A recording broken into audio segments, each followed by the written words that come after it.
Good afternoon. I'm sorry I can't be with you in person today. I want to provide an update on the priorities of GPI's partners this year. We continue to make incredible progress toward ending polio, and we believe that eradication is possible and imminent. But we also know that it's not a done deal. Polio remains in circulation in some of the most challenging places on Earth. And we know that weak health services and conflict make communities vulnerable to outbreaks. One of the biggest challenges we face is continued transmission in Pakistan and Afghanistan. While we are reaching more children than ever with the polio vaccine, we still can't access children in some parts of Afghanistan. And the porous border between Pakistan and Afghanistan continues to pose a significant risk as well. Nigeria hasn't reported a wild polio case since August 2016, but we're not yet in the clear. Nigeria has reported circulation of vaccine-derived poliovirus this year, a sign of low immunity to the disease. And the ongoing conflict in the country's northeast region is limiting health workers' ability to reach children with vaccines. That's why we need to be more nimble and creative in the way we reach children. One way we're doing this is by vaccinating children at markets, at border posts, and in camps for internally displaced people.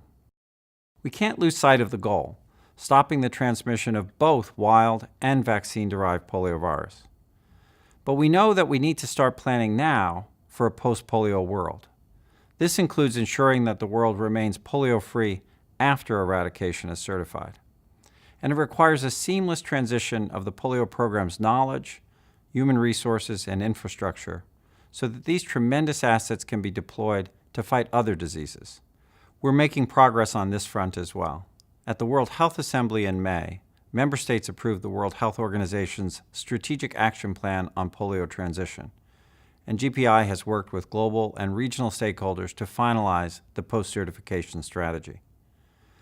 The strategy provides global guidelines for maintaining a polio-free world, including what we need to do to contain polioviruses and sustain eradication, to transition from the use of oral polio vaccine to inactivated polio vaccine, and to help countries sustain strong disease surveillance programs in the decades following certification.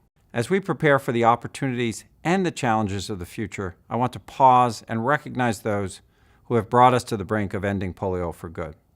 I want to particularly acknowledge other key partners in the Global Polio Eradication Initiative, the World Health Organization, the Centers for Disease Control, UNICEF, and Rotary International, for their tireless work in helping to create a world where no child will suffer from polio again.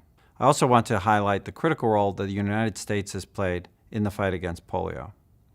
The U.S. government has long been a key partner in eradication efforts, and it is the leading government donor to GPI, which now boasts more than 75 public and private sector donors. Thanks to this financial support and leadership, we're closer than ever to the finish line, but we need to keep our eyes on the prize. Without a doubt, the last few steps in this effort will be the most challenging, but they're also the most important and the most rewarding. And we're grateful for America's continued commitment. I'm proud to stand with all of our partners as we work to reach every last child and achieve a polio-free world. Thank you for your unwavering support.